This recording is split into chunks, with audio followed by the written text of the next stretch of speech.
যে রাশির শনির সাড়ে চলছে, শনিদেবের থেকে ভালো ফলাফল পাওয়ার জন্য আমাদের এই কাজগুলা করা উচিত। প্রত্যেক শনিবারটা ভেজ খাওয়া প্রয়োজন। প্রত্যেক শনিবারে নীল কালার ড্রেস পরিধান করা খুবই প্রয়োজন। কাককে খাবার দেওয়াটা খুব ভালো।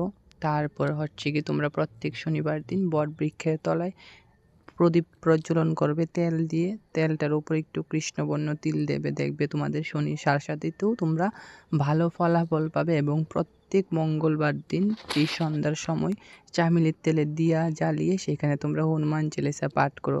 তাহলে শনির কোনো খারাপ কুপ্রভাব তোমাদের উপর পড়বে না।